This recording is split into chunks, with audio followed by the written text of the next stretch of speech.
Hey skiers, I'm Jeff from SkiEssentials.com. Welcome to our 2026 ski test. Today we're talking about the brand new Black Rose Camox. The name Camox has been around for a while. It's always been like a really fun, really versatile all-mountain twin-tip ski. This, I believe, is the 4th generation of the Camox. I might be wrong there, but it's a really nice progression from a ski that we've always really enjoyed, and just kind of adding like some more modern elements to it. I don't necessarily think the previous Camox was drastically outdated, but really enjoy the changes that they made to this new ski. Kind of tweaked the shape a little bit and added some construction elements as well. As is often true with Black Rose, the construction is not complicated. Basically what they did here is they still have poplar wood core, some fiberglass laminates in there, but now they added a ash reinforcement portion, which does, I think, just kind of boosts the ski's power just a little bit. It's kind of surprising, you know, given what it is. It's a 98 underfoot twin tip. It can be pretty surprising how hard you can ski it, and I give a lot of credit to that ash underfoot there.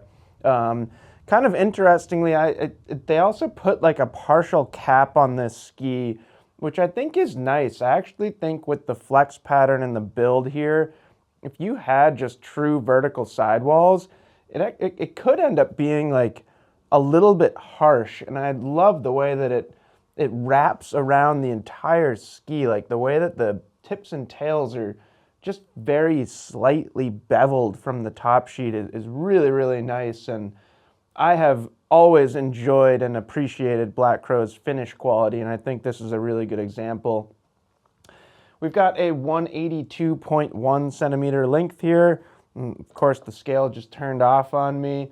They're not tremendously light, but it's not the heaviest ski in the world. There's no metal in here, so it's not going to get too crazy. Just over 2,000 grams. But if you want to look at something interesting, if you weighed a Black Rose Justice in the comparable length, they're actually pretty similar in weight. The Justice is much more well known for being a strong, powerful ski, so a little bit of a nod here and just the weight of the ski to the amount of power that it has. You see that in the flex too. Again, it's not the stiffest ski in the world, but especially if you put a bunch of twin tip skis in this width range up on this wall and went through and flexed all of them, this is 100% leaning towards the stiffer side of that spectrum. And then the shape here, I think shape is really important to understanding the intention of the Camox. Yes, it is a twin tip, but it's still a directional twin tip. So a little bit more tip rocker up here than we have in the tail. Get a wider tip profile than we have in the tail, 18 meter turn radius overall. Although this ski could work as a park ski for somebody that wants to go in the terrain park and land switch and stuff like that, I've always thought, and that includes this new version or carries over to this new version, that the Camox is better off as an all-mountain ski first and a park ski second. I'd actually be really interested here.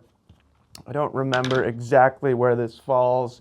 I don't have a tape measure with me, but recommended mount point is, by my estimation, 6 or 7 centimeters back from true center. So that's really reflective of a directional ski rather than more of a symmetrical center-mounted ski that's intended for park first.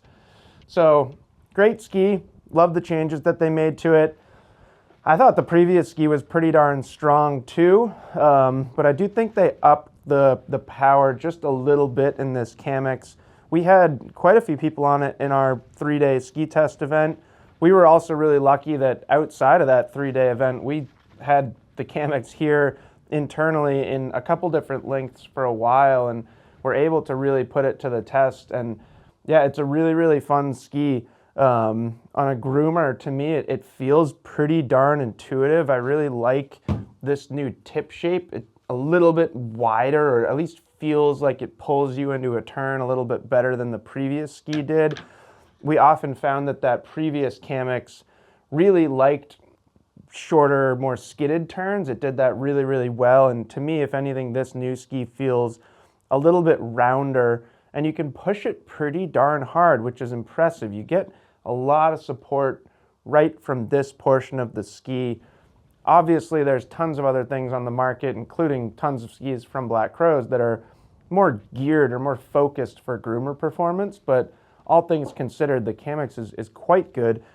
And then get it off trail, and it kind of like, you kind of start noticing a different side of its personality. It does have a surfy, smeary, pivoty side, but I will say, and I think this is very fair, that it takes a little bit more work than some skis with that stiffer flex pattern and with I'd say pretty significant lack of early taper.